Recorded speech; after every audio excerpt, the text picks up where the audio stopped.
Introduction.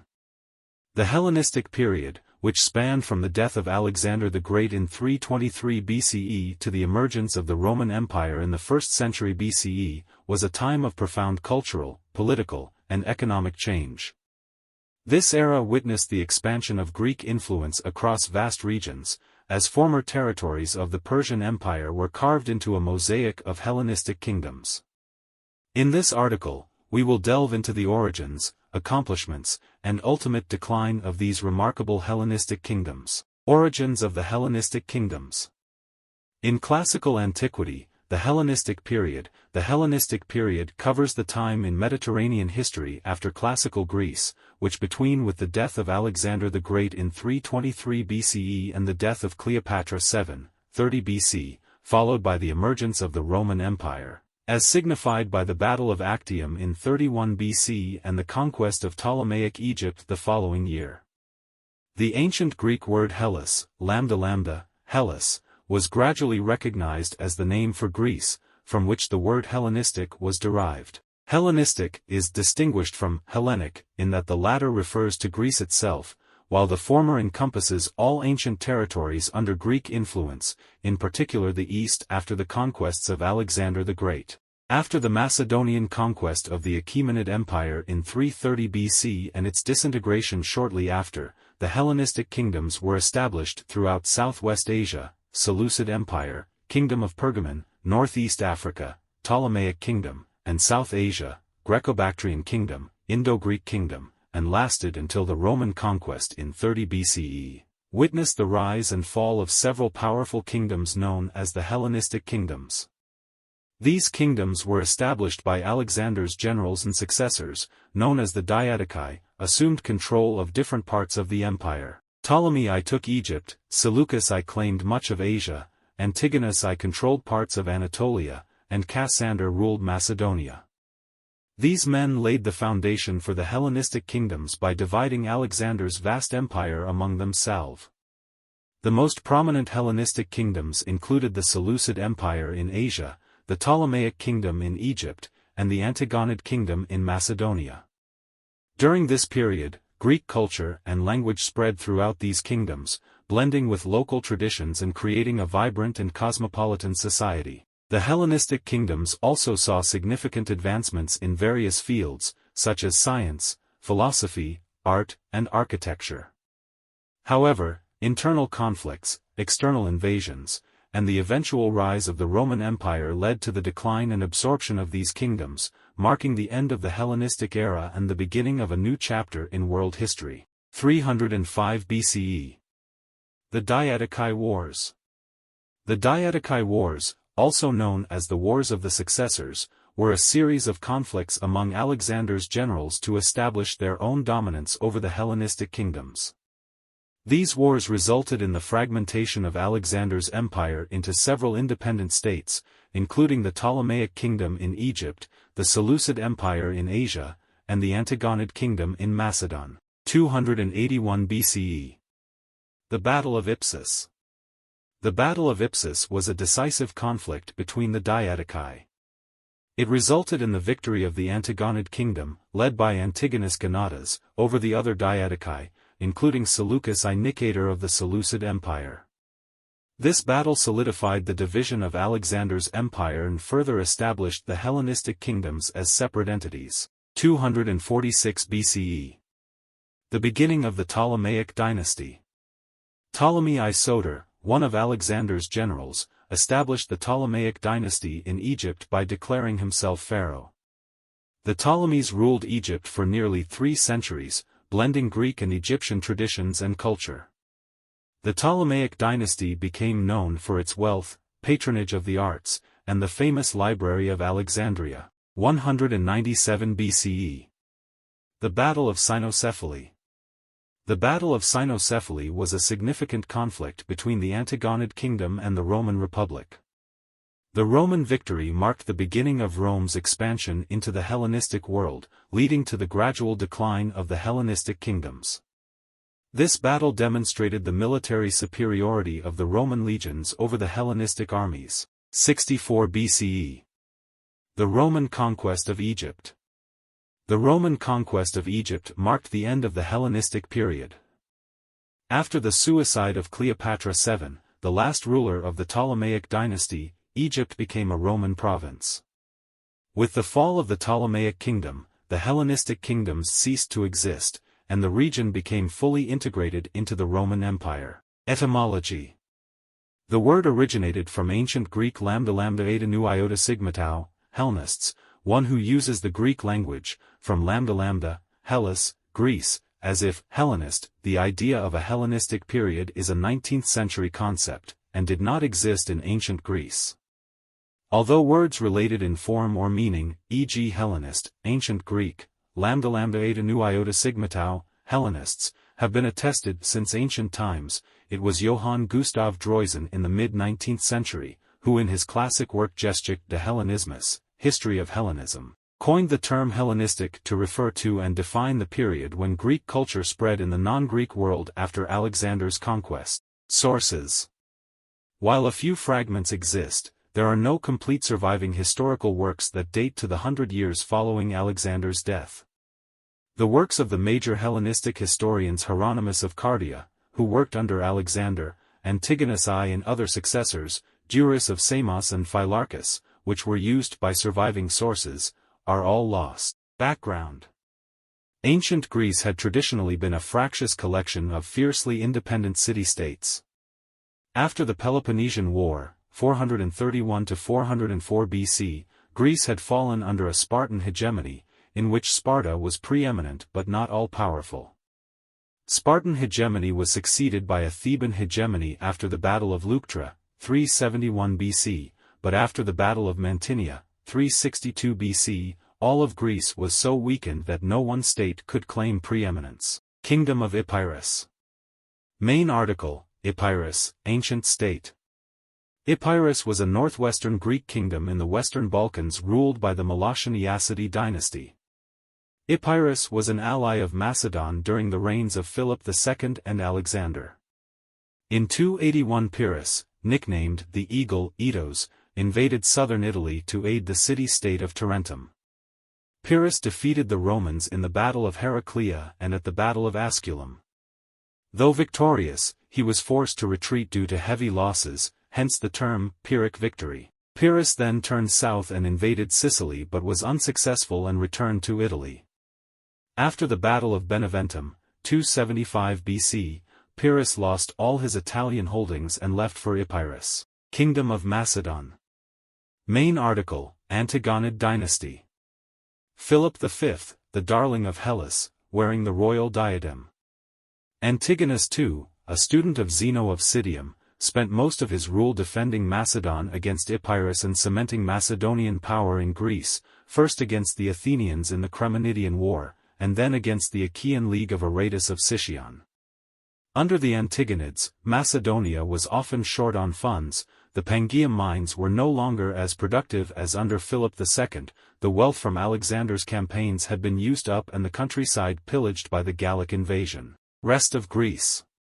Main article, Hellenistic Greece. Greece and the Aegean world c. 200 BC. During the Hellenistic period the importance of Greece proper within the Greek-speaking world declined sharply. The great centers of Hellenistic culture were Alexandria and Antioch, capitals of Ptolemaic Egypt and Seleucid Syria respectively. The conquests of Alexander greatly widened the horizons of the Greek world, making the endless conflicts between the cities which had marked the 5th and 4th centuries BC seem petty and unimportant. Balkans. Painting of a groom and bride from the Hellenistic Thracian tomb of Kazanlak, near the ancient city of Scythopolis, 4th century BC. The West Balkan coast was inhabited by various Illyrian tribes and kingdoms such as the kingdom of the Dalmati and of the Ardii, who often engaged in piracy under Queen Tuta, reigned 231 to 227 BC. Further inland was the Illyrian Paeonian kingdom and the tribe of the Agrians. Western Mediterranean. A silver drachma from Massalia, modern Marseille, France, dated 375 to 200 BC, with the head of the goddess Artemis on the obverse and a lion on the reverse. Southern Italy, Magna Graecia, and southeastern Sicily had been colonized by the Greeks during the 8th century BC. In 4th century BC Sicily, the leading Greek city and hegemon was Syracuse. During the Hellenistic period, the leading figure in Sicily was Agathocles of Syracuse, 361 to 289 BC, who seized the city with an army of mercenaries in 317 BC. Hellenistic Near East. The Hellenistic states of Asia and Egypt were run by an occupying imperial elite of Greco-Macedonian administrators and governors propped up by a standing army of mercenaries and a small corps of Greco-Macedonian settlers. Promotion of immigration from Greece was important in the establishment of this system. Ptolemaic Kingdom. Ptolemy, a somatophylax, one of the 7 bodyguards who served as Alexander the Great's generals and deputies, was appointed satrap of Egypt after Alexander's death in 323 BC. In 305 BC, he declared himself King Ptolemy I, later known as Soter, Savior, for his role in helping the Rhodians during the siege of Rhodes. Seleucid Empire. Seleucus I Nicator founded the Seleucid Empire. Following division of Alexander's empire, Seleucus I Nicator received Babylonia. From there, he created a new empire which expanded to include much of Alexander's Near Eastern territories. At the height of its power, it included central Anatolia, the Levant, Mesopotamia, Persia, today's Turkmenistan, Pamir, and parts of Pakistan. Attalid Pergamum. Video icon. The Pergamon altar, Smart History.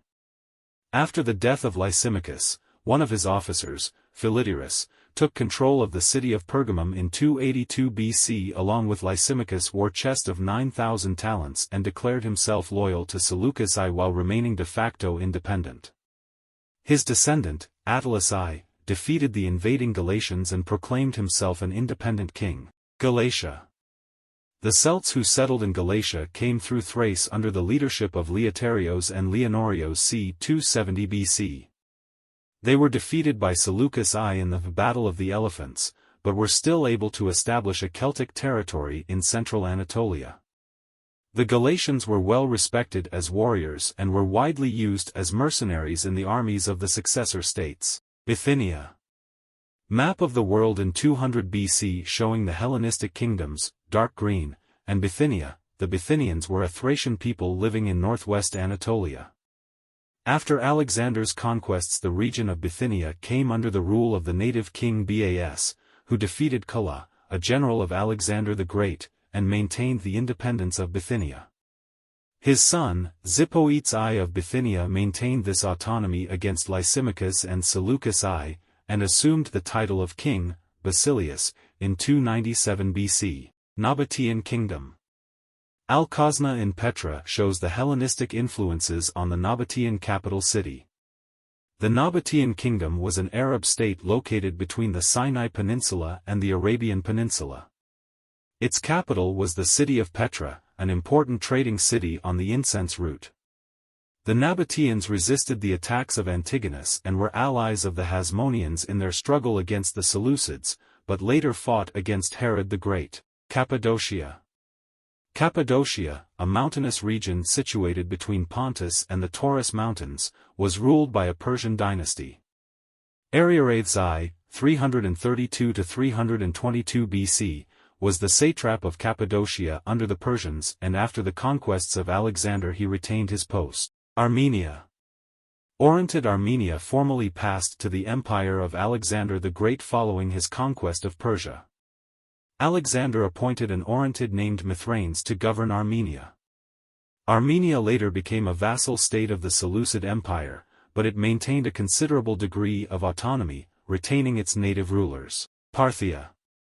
A sculpted head of a Parthian wearing a Hellenistic-style helmet, from Nisa, Turkmenistan, 2nd century BC.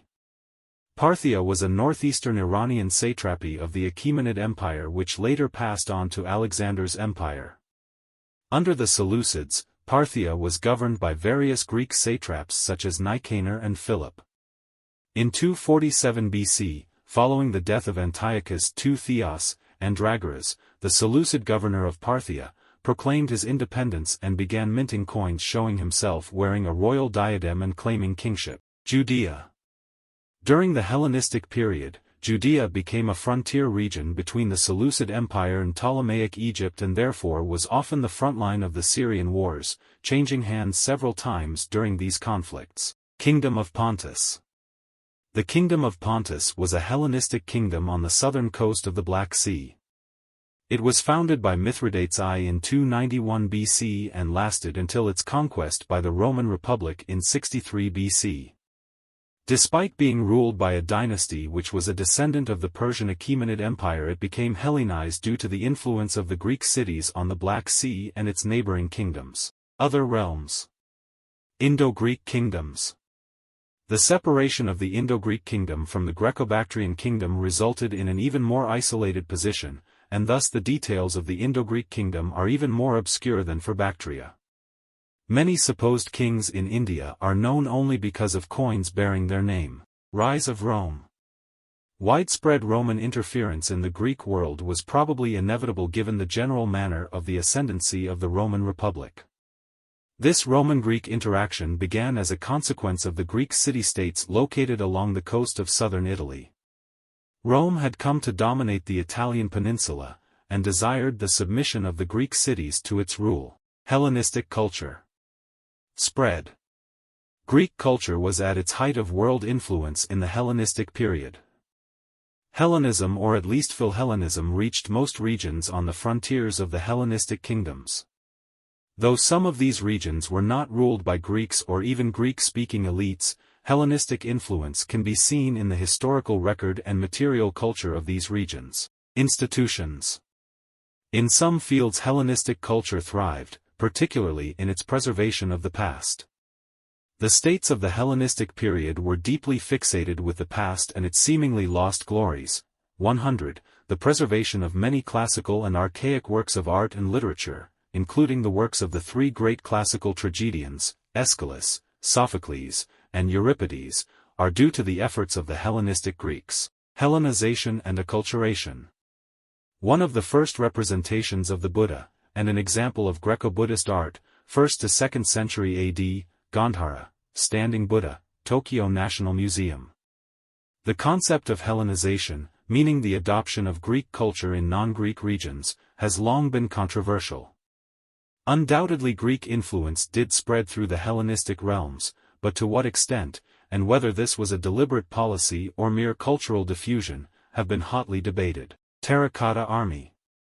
The acrobats, some of the most naturalistic statues of the Chinese terracotta army, 210 to 209 BC. Since the time of their discovery, the figures of the Chinese terracotta army, 210 to 209 BC, have been noted for their exceptional stylistic realism and individualism. Religion. Main article, Hellenistic religion. Bust of Zeus Ammon, a deity with attributes from Greek and Egyptian gods. In the Hellenistic period, there was much continuity in Greek religion, the Greek gods continued to be worshipped, and the same rites were practiced as before. However, the socio-political changes brought on by the conquest of the Persian Empire and Greek emigration abroad meant that change also came to religious practices. Literature. Relief with Menander and New Comedy masks, Roman, AD 40 to 60. The masks show three New Comedy stock characters: youth, false maiden, old man. Princeton University Art Museum. The Hellenistic period saw the rise of New Comedy, the only few surviving representative texts being those of Menander, born 342/341 BC. Only one play, Dyskolos, survives in its entirety. Philosophy. Zeno of Citium founded Stoic philosophy. During the Hellenistic period, many different schools of thought developed, and these schools of Hellenistic philosophy had a significant influence on the Greek and Roman ruling elite. Sciences. Science in the Hellenistic age differed from that of the previous era in at least two ways. First, it benefited from the cross-fertilization of Greek ideas with those that had developed in older civilizations. Secondly, to some extent, it was supported by royal patrons in the kingdoms founded by Alexander's successors. Military science. Hellenistic warfare was a continuation of the military developments of Iphicrates and Philip II of Macedon, particularly his use of the Macedonian phalanx, a dense formation of pikemen, in conjunction with heavy companion cavalry. Armies of the Hellenistic period differed from those of the Classical period in being largely made up of professional soldiers and also in their greater specialization and technical proficiency in siege warfare. Art. The term Hellenistic is a modern invention. The Hellenistic world not only included a huge area covering the whole of the Aegean, rather than the classical Greece focused on the polis of Athens and Sparta, but also a huge time range. In artistic terms, this means that there is huge variety, which is often put under the heading of Hellenistic art for convenience. Sport. Throughout the Hellenistic period, several sports were practiced and promoted across the different cities and kingdoms of the time. Hunting was both a favorite pastime of the Macedonian kings and nobles of that age and a favorite subject for paintings. In Egypt, the Ptolemaic king sponsored new athletic festivals, and subsidized Egyptian or Alexandrian athletes at major competitions. Decline of the Hellenistic kingdoms. Despite their cultural achievements and territorial expansions, the Hellenistic kingdoms faced numerous challenges that ultimately led to their decline. Internal conflict. The constant infighting among the Diadochi and their descendants weakened the Hellenistic kingdoms. Succession disputes and power struggles were frequent, diverting valuable resources and attention from external threats. External threats. The emergence of powerful outside forces, particularly the rising Roman Republic, posed a significant challenge to the Hellenistic kingdoms. Rome's military prowess and expansionist ambitions gradually eroded the power of the Hellenistic states. Economic strain. Maintaining large armies and funding ambitious public projects placed considerable strain on the economies of these kingdoms. Heavy taxation and the exploitation of the local populations led to discontent and unrest. Cultural decline. Over time, the fusion of Greek and Eastern cultures became less pronounced, and the Hellenistic spirit waned. The cities, once vibrant hubs of intellectual and artistic activity, began to decline. The legacy of the Hellenistic kingdoms. Although the Hellenistic kingdoms eventually succumbed to the rise of Rome, their legacy endured. The fusion of Greek and Eastern cultures left a lasting impact on the regions they ruled. The scientific, artistic, and philosophical advancements made during this era continued to shape the course of human history. In conclusion, the Hellenistic kingdoms represent a pivotal chapter in the annals of civilization. They emerged from the conquests of one of history's most exceptional leaders and, for a time, brought about a remarkable confluence of cultures. The challenges they faced and their ultimate decline, however, serve as a reminder of the impermanence of empires and the inexorable march of history. The Hellenistic period stands as a testament to the enduring power of ideas and the cultural richness that can result from the interplay of diverse traditions.